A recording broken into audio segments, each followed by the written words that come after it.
name is AK. I'm with NCLUG.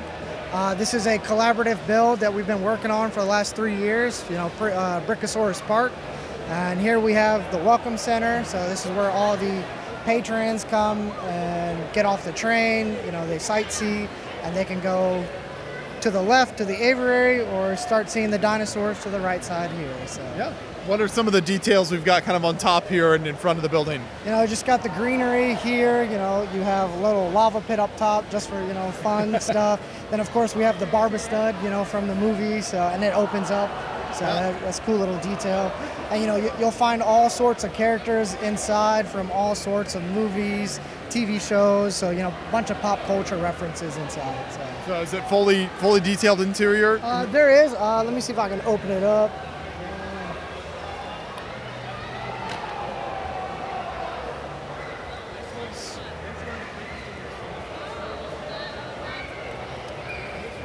So it is detailed inside. So you got vending machines, bathrooms, all sorts of that stuff inside. Yeah, very cool. Thank you.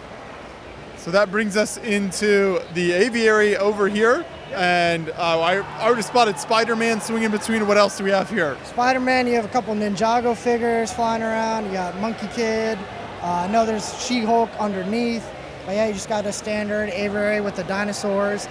Originally, we thought about making like a cage for them, but we thought, for the public viewing, it would take away from that. So now we have just like an anti-aircraft system to keep the dinosaurs in. So. Perfect. And what's next to that? Next, we have the T-Rexes. So they're just hanging out. We got a little viewing center for them up front. And then, of course, we got a little chicken man inside, and he kind of left an egg, a little surprise in there for the T-Rexes. So. I love the various plant life kind of around here. Just a really fun variety. Yeah, it's a Jurassic Park, so you can do all sorts of prehistoric plant pieces. And with Lego, they're always making new flower pieces, so we're trying to incorporate that into the builds as well. So. And then here we go. Looks like underwater? Yeah, underwater. So this was actually a work in progress for the last couple years. So we mainly display at Brick Universe in Raleigh. This used to be coming soon. It was like a construction site at first, and over the years we've kind of just added on to it. And with Lego's recent release of the Mosasaurus set, we decided, hey, we can complete it. And here we have Megalodons, a Mosa, an octopus, and it's like a complete underwater section for patrons to come and look at. Yeah, I like the little water sections, but still kind of keeping it open so you can see everything. It gives a little illusion that it is underwater, but you can still see it from a viewing angle. So. And what are these final couple here? Yep, so we have the Baryonyxes right here. They're just hanging out. One's drinking water, one's trying to escape. There was a little Legoland figure inside of his mouth, but I guess he's fallen on over the day, so we have that.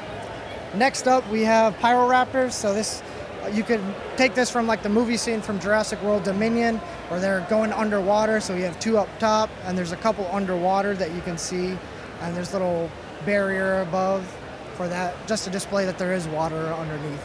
So. Does this train run here? It was turned off, so let me try to get it going again. The train does a full continuous loop. It's been running all day up until about an hour. I think the motor's just overheating. So, and then in the back section, we have the train station. It is fully detailed as well. There's lights. Can't display the lights right now. In the back, we have a security center, in case any dinosaurs escape. And next to it, we have the Dilophosaurs that have glass windows so they don't spit out to any patrons as well. We'll make our way back around so we can show the other side here. So we'll come back to the other part of the layout and go in this direction, starting with this spot right here. Yeah, so we have the Atrocioraptors here. We have a little feeding crane, so they have a little turkey that we can feed them. It does move. It's not motorized, so we just have to hand crank it. There's a couple of them in there, and they have babies in there. They just had a couple babies, so they're just hanging out in there. Next to that, we have the Stegosauruses.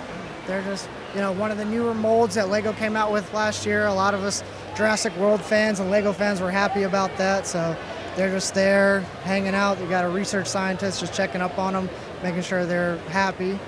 And if we keep moving forward, and then of course I had to put a little homage to John Hammond in here from the little set that they had up front.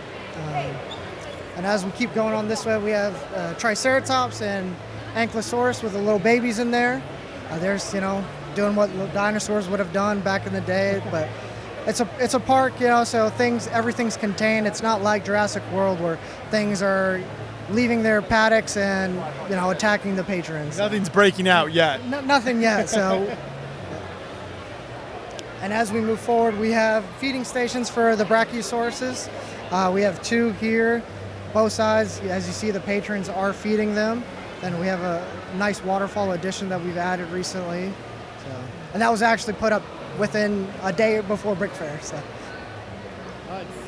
And then as we move forward, we have the Giganotosaurus and the Therizino, and this is where the fight has broken out. The cage, the fence has broken on that side. We were just talking about how nothing had broken out. Yep, and as we got to here, so there is a little fight scene happening there, but the units are on standby, ready to contain them. So. And then the last final piece that we have is the food court. So you can't have a amusement park without any food, beverages, and facilities for restrooms stuff. So I love all the fun food signs here in the trucks. It's really fun. Yeah, and like I said, we have a lot of pop cultural references. So you got Clone War units, Scooby-Doo, Hagrid, Harry Potter, just whole sorts of little figures all around for the kids and stuff. So you mentioned this is a big collab. How many builders were involved here? Talk about kind of the collaborative processes that each builder kind of figured out their section. Yeah, so I think in total there's about 7 builders overall. Each of us we've all made our own little section of dinosaurs and paddocks. And it's we started back in 2023. It started off as one little corner. It was originally 4 of us and the lug, and it's kind of expanded on as more members wanted to join in. The only requirement that we had was there's a certain mills standard that we have to make it easier for transport. And from there, whatever is behind the road plates, you're more than welcome to build your fence design, whatever goes in there. It's your creative imagination. Okay. Yeah. Well, great to see all of the builders' work on display here. So thank you for taking us through everything. Yeah, thank you guys. Appreciate it. You guys have a good one.